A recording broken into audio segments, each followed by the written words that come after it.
Welcome to As the Dinosaurs Turn. We've been delinquent about recording podcasts in 2024. We've had some excuses, though. We've all been ill, or I've had really bad allergies for a I've been sick. No, I've been sick also. Yeah. So for several weeks, we've had the crud. So we've had an excuse, I guess. Yeah, definitely. There's an upper respiratory infection going around. And we're getting better, believe it or not. This sounds pretty good compared to where we were a week ago. But Tyler, who I think is patient 0, is still dealing with it. Yeah, he's been to the doctor. Oh, yes. He's been to the doctor. He's had x-rays. I likely will get to take him back tomorrow morning and we'll see if it's progressed. It's interesting, though, because if you have this for so long in the States, you would go and they would check you out and then they'd give you antibiotic, right? No, that's not the way things work here. He got a couple of anti-inflammatories, some prednisone, inhaler, a special tea, right? Just to try and dry things up, reduce the inflammation. He has not dried up. But they took x-rays of his lungs just to make sure it wasn't actually in his lungs yet. It hadn't turned into pneumonia. But we have to take the x-ray back with us. You have the actual printout of the x-ray and you bring it with your files. So it goes back and forth with you. So he was very excited about that. He thought that was the coolest thing he'd ever seen. He's like, look, it's my lungs. He just showed Jack when we got back. He was like, look, Dad, it's my lungs. I was very excited. Now, how much did all of that cost for taking him for an appointment and getting x-rays? So if we had gone to the clinic, the health clinic, the center health clinic, that wouldn't have cost us anything. But it was a holiday. And so we went to the hospital. The private hospital then has an open clinic for SNS. So those who are part of the health system. Everything cost us €6.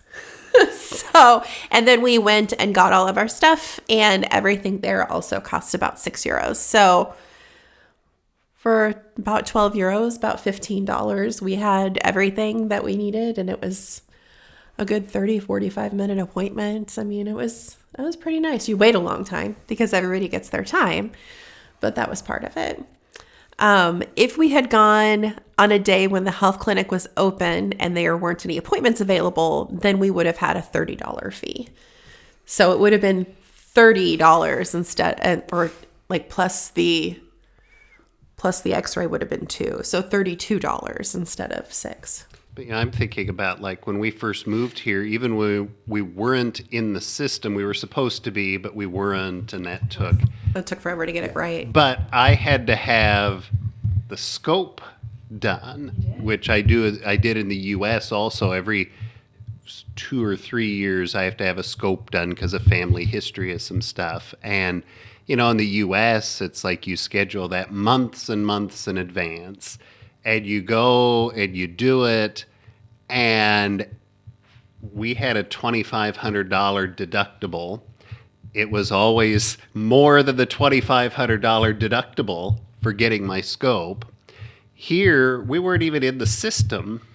No, we paid out of pocket completely. We got in 1 week, right? 1 week, and the scope and everything was $300. Well, €300. Euro, so €350. And then there was blood work on top of that. That's so true. Total, the whole thing was €400. But that's still very different. And that's without insurance. It is. And I'd say that prescriptions here, depending on the prescription, so you get a discount for participating in the health system. When something's prescribed as part of the health system. If something's prescribed outside of the health system, then you don't get the discount. But the discount is maybe €4. It depends on the medication. So it's not a lot. You still are expected to pay for things. The other piece of it, though, is that it's taxed, it's on your tax ID. So they track all of these medical costs for you automatically in the system. It's associated with your tax ID. And then the government tells you how much you've paid in all of those years. They tally it all up for you. So I love this, that I'm going through and doing all these itemized deductions. Well, itemized deductions are expected as part of Portugal, right? There's this certain amount of a deduction you get for paying tax in so many different ways. But the government keeps track of all of that because it's all associated with your tax ID.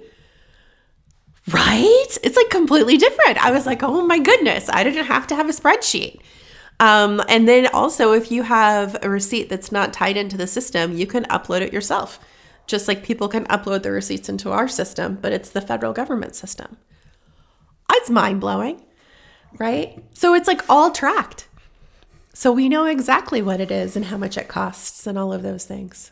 Yeah. Right? It's crazy.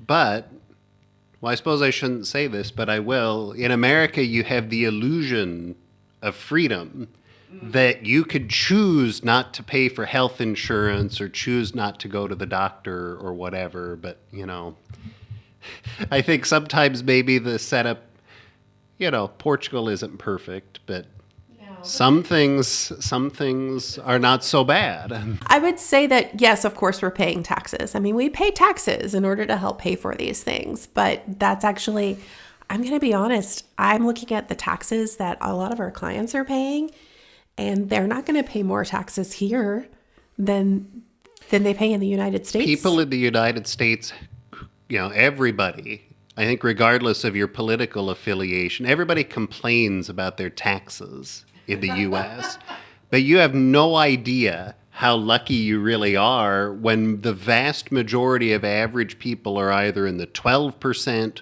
or 22% tax bracket. True.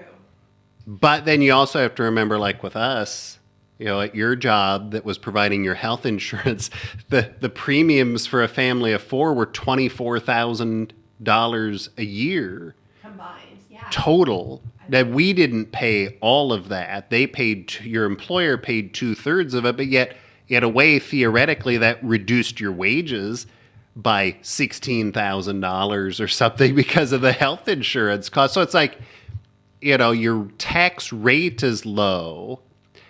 I think the only difference between like the U.S. and a European country is in the U.S. you could choose not to have health insurance, I guess. But then if something happens, which it will, and you don't have insurance, then you're going to declare bankruptcy or something. So, I mean, there's...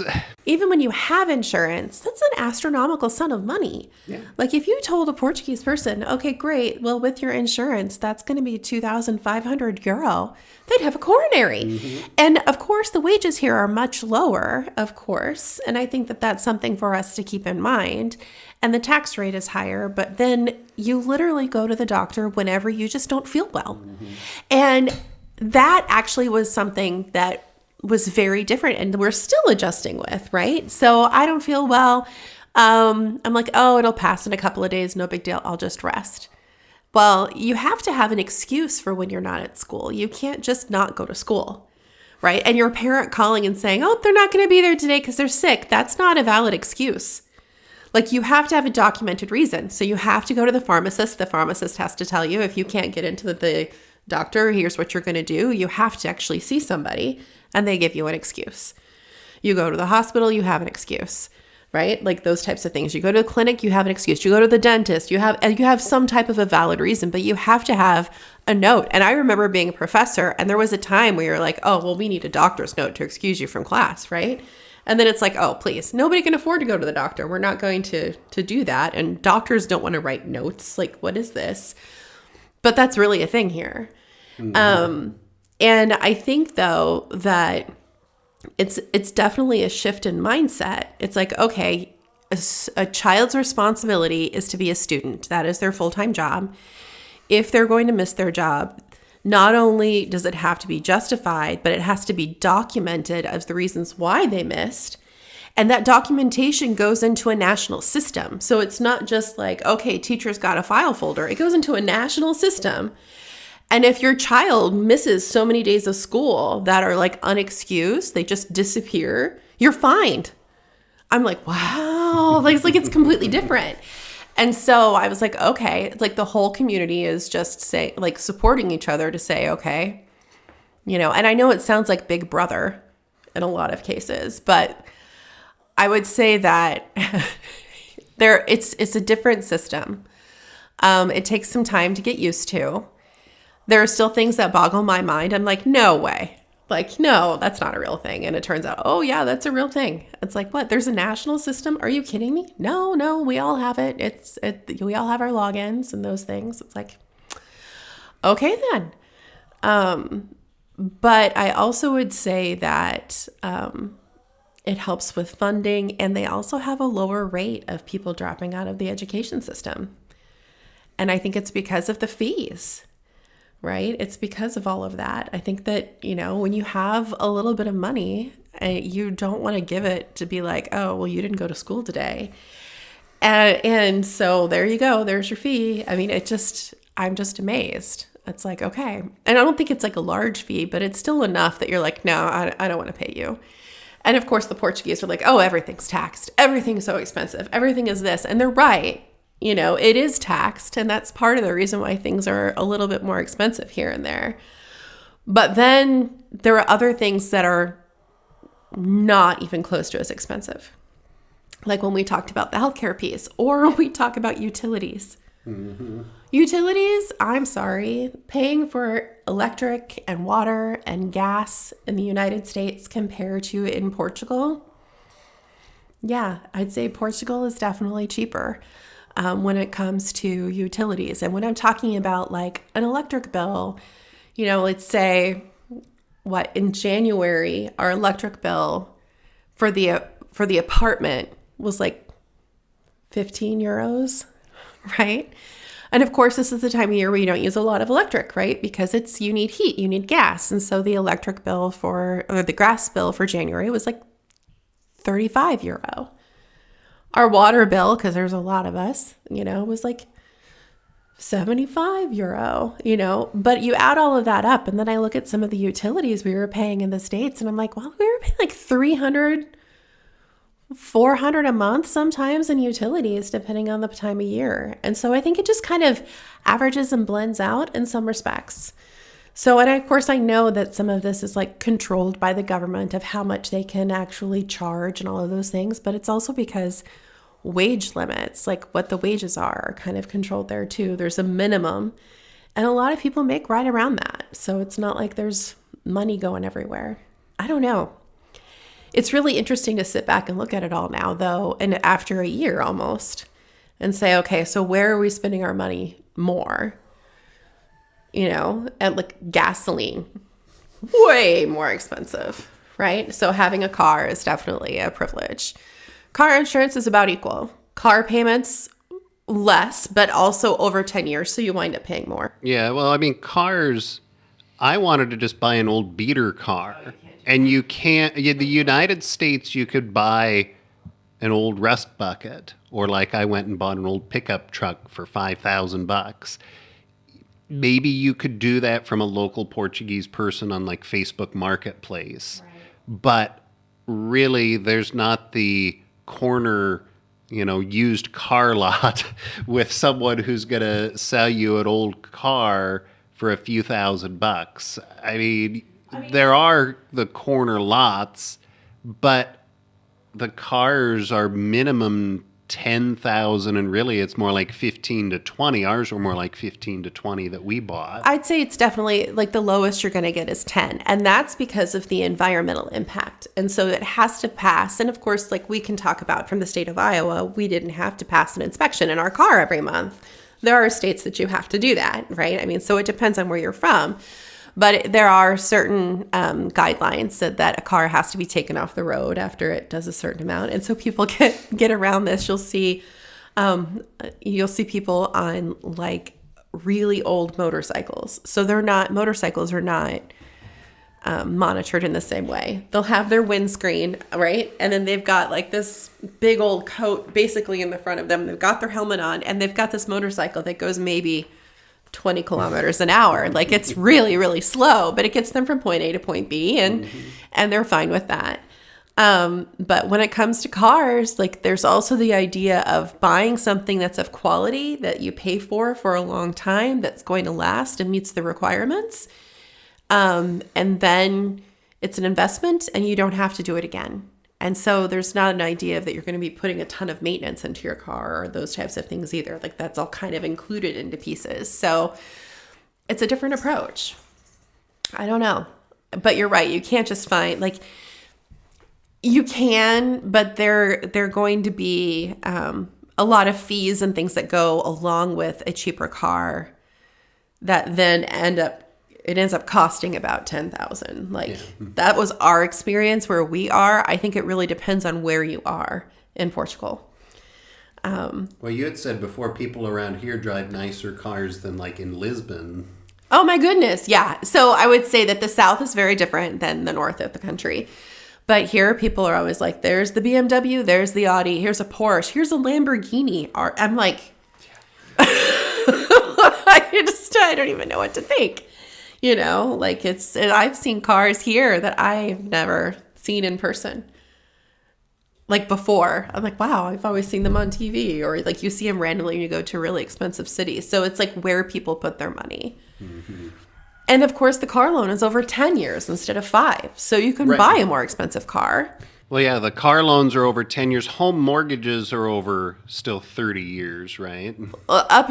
No, because ours is like 33 years. 32 or 33 years. You can have a mortgage that lasts until you are 75. Right? So it's 70 or 75, depending on the actual mortgage company. And so they will allow you to go to a certain way. Everybody has a variable mortgage. You don't lock in until rates go down, if rates do go down. But when we're talking about a variable mortgage, we're not talking about all of a sudden you've got these giant balloon payments, you know, where you're like, oh, guess what? Your payment went from 500 and now it's going to be 3,000 or something like that. And the interest rates are much lower still, even with a variable rate mortgage, than they are in the States. So I think that that's very interesting. You pay fees in different ways, but the interest rates are always lower. Yeah. Some countries, I think Canada is going to like 40 or 50-year mortgages. Yeah, and, you know, it's because I think that in some places it's more of an acknowledgement of the rising cost of living and the fact that wages don't keep up with the cost of living. And here I am going off the rails again. But, you know, in the United States, we all whistle past the graveyard on all those things. And it's all fine and dandy and great. Let's get the credit card out and put it on the credit card. But, you know, it's all great. I'll stick my head back in the sand and pretend like nothing's wrong. Whereas in other countries, it's like, well, you need a car and a 3-year mortgage or 3-year car loan or whatever all the gurus say, either pay in cash or do it at a 3-year car loan or something. Well, that's not going to work. And you can, well, here I am starting to foam at the mouth, but I mean, what else are you going to do if you need a car and it costs a certain amount of money and you got to get a loan. So the loan is a longer period of loan. You can pay things off ahead of time without any penalty at all. You can also put things towards principal balance. Anything you pay over in any payment actually goes automatically to principal. It's not something you have to request or anything like that. It doesn't go to offset any interest or any of those things the next month. But credit cards are not really a thing. No. And so that's where your credit is. Your credit is in your home, your credit is in your car, and your ultimate goal is to get rid of all of those. And so I think that it's a different approach to budgeting and you know, to like making things work. But it also is a different approach just to everyday life. I mean, you're not going to go out in a town like Povo de Lanoso and you're not going to eat out every meal. And you're not going to drive through going from point A to point B and get all of those things. Like, you're just not. You're going to go and have your coffee and you spend €1 or €2 on coffee, you know, and that's your big coffee expense, you know, and then you can go to the supermarket or you can go to the fruteria or the talo, right? So you can go to the butcher, you can go to the bake shop, you can go to the fruit and vegetable stand, and that's always going to be cheaper. You can do your stuff at the actual market, the farmer's market every week, and that will also be cheaper. You're buying direct from the farmer. And so you have options. Even as a small town. And that's not always the case in some of the places that we have lived or that we have friends who live. Like, there really are food deserts where the only thing you have is fast food, and that is not the case where we are. But again, I think that you spend your money on the actual ingredients and you cook every day. And there's an expectation that you cook. And most people go home for lunch. There's not a go out to lunch in the area where we live. They go home for lunch. Students might stay at school for lunch. The boys hate it. They hate school lunch now, which is funny because they loved it at the beginning, thought it was great. Now they're like so over it. But I think it's interesting. It's very different. The pace of life is just different. Going home and eating lunch as a family or cooking your meal, those are things that are expected. So yeah, you're expected to leave the office. You're not going to be in the office for your lunchtime. Actually, the entire office closes at lunchtime. Everything's closed. So I think that that's an important thing to keep in mind too. And, you stagger shifts and things at the hospital and at the clinic and places that are open so that there's enough coverage, but everybody leaves for their lunchtime, which is at least an hour, sometimes an hour and a half, depending on the location. So I don't know. I'm enjoying it, but it's hard to wrap our minds around still of trying to adjust some of those cultural elements. But just saying, we're going to have to do our first Portuguese tax returns here soon. That's true. So we're going to gather all that information. Hi, dogs. The dogs have come to say hi. Oh. But, and I think that will be an interesting process to be able to talk about, what is that like as an expat? Of course, we're in the non-habitual resident regime, so NHR. And that has ended and is being adapted for a different program. So our experience for any of you who are thinking about coming later on will be different than your experience. But yeah, I don't know. I think that we're having some times. So we're hopefully getting better. And we're just working. Yeah. Yeah. I don't even know if we spanned a whole bunch of mumbo jumbo. We talked about being sick and then we started talking about medical costs and tax and cars. And it's there's no rhyme or reason to this one. Well, you just never know. Apparently not. All right. Well, let's Stan was trying to talk. You going to say anything? Oh, that was his little hi. All right, we better wrap this episode up then. Thanks so much for joining us. We'll catch you again next time on As the Dinosaurs Turn.